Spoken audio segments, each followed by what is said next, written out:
नमस्कार, मैं शिवाजी चौधरी। आप देख रहे हैं अनुराग भारत में। आज मेरे साथ देश के जाने माने नेत्र चिकित्सक डॉक्टर सत्यप्रकाश तिवारी जी हैं। सर, अनुराग भारत में आपका स्वागत है। सर, आरओपी क्या होता है? देखिए, आरओपी का फुल फॉर्म होता है रेटिनोपैथी ऑफ प्रीमेच्योरिटी। अब इसके लिए ये समझना जरूरी है कि प्रीमेच्योरिटी क्या है। ऐसे जो भी नवजात बच्चे जिनका जन्म माँ के गर्भ में 9 महीने पूरे होने से पहले ही हो जाता है, यानी कि 26 वीक, 28 वीक, 30 वीक, जिसको हम लोग बोलते हैं 7 महीने में भी बच्चा जन्म लिया या 8 महीने में जन्म लिया, ऐसे सभी शिशुओं को प्रीमेच्योर बच्चे बोलते हैं। और ये सारे बच्चे जन्म से कमज़ोर होते हैं, इनके शरीर के ज़्यादातर अंग अविकसित होते हैं।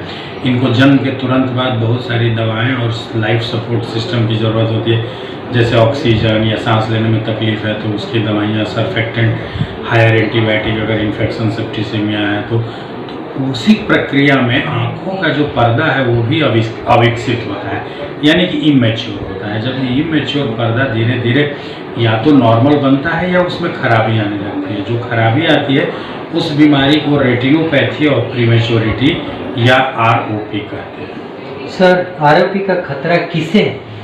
देखिए, जैसा कि मैंने बताया कि ये प्रीमेच्योरिटी, जो बच्चे प्रीमेच्योर हैं उनको, तो ये क्लासिकली हम कहें कि 3 चीज़ों में। प्रीमेच्योर का थोड़ा डिफाइन जी, प्रीमेच्योर जो बच्चे माँ के गर्भ में 9 महीना रहने के पहले ही जन्म लिए हों, जो 7 महीने में जिनका जन्म हुआ, 8 महीने में, या जेस्टेशनल एज में कहें तो 26 वीक, 28 वीक।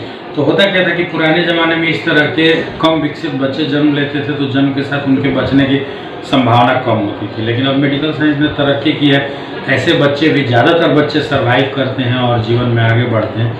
तो इन सभी बच्चों के रेटिना में जो खराबी आती है उसको आरओपी कहते हैं। अब आरओपी का खतरा वैसे ही बच्चों को है जो प्रीमेच्योर हैं, यानी जन्म समय से पहले हुआ है। दूसरी बात, ऐसे बच्चे जिनका जन्म के समय अपना जन्म का वजन जो है वो 2 kg से कम हो। तीसरी बात कि जन्म के तुरंत बाद ऐसे बच्चे जिनको सांस लेने में तकलीफ हो और ऑक्सीजन थेरेपी की ज़रूरत पड़ी हो, ऐसे सारे बच्चों को आरओपी बीमारी होने का खतरा होता है। क्या ये लाइलाज बीमारी है?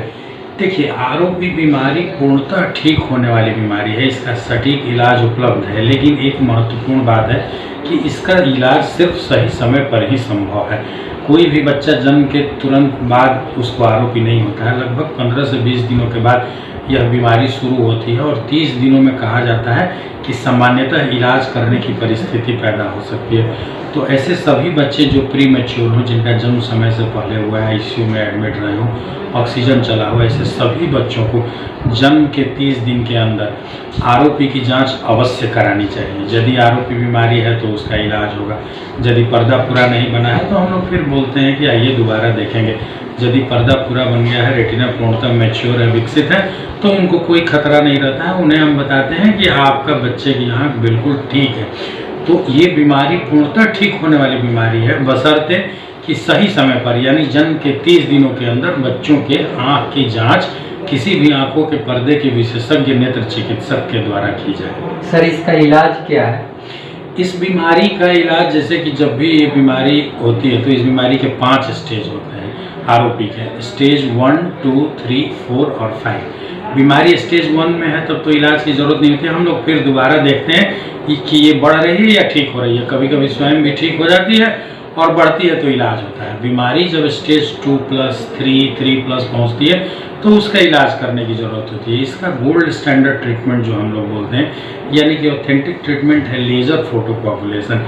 लेज़र मशीन के द्वारा जो भी रेटिना का पार्ट विकसित नहीं होता है, जिसकी वजह से आंखों के पर्दे में नई नई खून की नलियाँ बनने लगती हैं और पर्दे में खराबी और विकार आने लगता है, ऐसी परिस्थिति को हम लोग लेज़र फोटोकोगुलेशन के द्वारा इलाज करते हैं और आँख ठीक हो जाती है। कभी कभी बहुत गंभीर स्टेज में बीमारी रहती है, जिसको हम लोग एग्रेसिव आरओपी भी बोलते हैं, तो उसमें आँखों के अंदर एक मोनोक्लोनल एंटीबॉडी दवा का इंजेक्शन दिया जाता है। उससे सुधार होता है और जब बीमारी कंट्रोल होती है और उसका दुष्प्रभाव कम होता है तो फिर लेज़र करके उसको पूरी तरह से ठीक किया जाता है। अगर दुर्भाग्य से कोई बच्चा छूट गया, समय पर नहीं आया, लेट से आया, बीमारी स्टेज 4 या 5 में पहुंच जाती है, तब इसमें ऑपरेशन की आवश्यकता पड़ती है। लेकिन जानने वाली बात यह है कि यदि इस बीमारी स्टेज 3 को पार कर स्टेज 4 या 5 में पहुंच जाती है तो ऑपरेशन के बावजूद भी इसके ठीक होने की संभावना अत्यंत कम होती है। कॉम्प्लिकेटेड और जटिल और शल्य चिकित्सा के बावजूद भी इसमें बहुत अच्छी रोशनी नहीं आती है। कम ही बच्चों में सफलता मिलती है और सफल ऑपरेशन के बावजूद भी रोशनी में बहुत मामूली सुधार हो पाता है। इसलिए इस बीमारी में सही समय पर इलाज ही सफलता की कुंजी है। सर, इस बीमारी से कैसे बचा जा सकता है? जी, ये बहुत महत्वपूर्ण प्रश्न आपने पूछा है। देखिए, प्री मैच्योर अगर बच्चे का जन्म हो रहा है तो उसे तो हम नहीं रोक सकते हैं, लेकिन जब प्री मैच्योर बच्चे का जन्म हो, जब बच्चा आईसीयू में हो, तो ये ध्यान देना है कि उसका केयर प्रॉपर हो, ऑक्सीजन थेरेपी या जो भी दवा दी जा रही है उसका प्रॉपर रिकॉर्ड मेंटेनेंस हो, सही समय पर सही दवा दी जाए और बच्चे को सही समय पर आंखों की जांच कराई जाए। कई बार ऐसा भी होता है कि बच्चे ज़्यादा सीरियस होते हैं और 1 महीने से ज़्यादा आईसीयू में भर्ती रहते हैं। सामान्यतः 1 महीने का जब बच्चा होता है तो बच्चों के चिकित्सक भेजते हैं आँख जांच के लिए, लेकिन कई बार ऐसा होता है कि बच्चा सीरियस है और आईसीयू में ही 1 महीने से ज़्यादा हो। ऐसी कंडीशन में आईसीयू में बेड साइड आँखों की जांच जरूर करानी चाहिए। यानी किसी भी परिस्थिति में बच्चा आईसीयू में भर्ती हो या डिस्चार्ज होकर घर आ गया हो या जो भी हो, 30 दिन के अंदर इसकी जांच जरूर हो जानी चाहिए। अगर 30 दिन के अंदर जांच होती है, बीमारी का कोई भी स्टेज पकड़ में आता है तो ये बिल्कुल ठीक हो जाएगी। बीमारी से आंखों के जाने का खतरा तभी होता है जबकि सही समय पर इसकी जांच और इलाज न हो। सर, आज आरओपी डे है, इस पे क्या कहना चाहेंगे, क्या संदेश देंगे पूरे देशवासियों को, प्रदेश में देशवासियों? देखिए, आज वर्ल्ड प्रीमेच्योरिटी डे है और प्रीमेच्योर बच्चों में आरओपी एक अत्यंत महत्वपूर्ण बीमारी है और हमारे देश में इस बीमारी से आँख खोने वाले बच्चों की संख्या दिन प्रतिदिन बढ़ती जा रही है। सिर्फ हमारे क्लिनिक में हम इतना प्रयास करते हैं, जागरूकता पेरेंट्स में भी, सोशल मीडिया में, मेन स्ट्रीम मीडिया में, अखबारों में, एफएम में बार बार हम लोग ऐसे मैसेज और ये जनमानस में चेतना जगाने के लिए प्रयासरत हैं। फिर भी हम हर हफ्ते 2-3 बच्चे देखते हैं जो कि सही समय पर नहीं जांच करा के आँख खराब हो की स्थिति में आते हैं, जिसमें कोई भी इलाज संभव नहीं होता और दुर्भाग्य से वो जीवन में कभी नहीं देख पाते और उनका जीवन जो एक प्रोडक्टिव जीवन हो सकता था वो निरर्थक हो जाता है।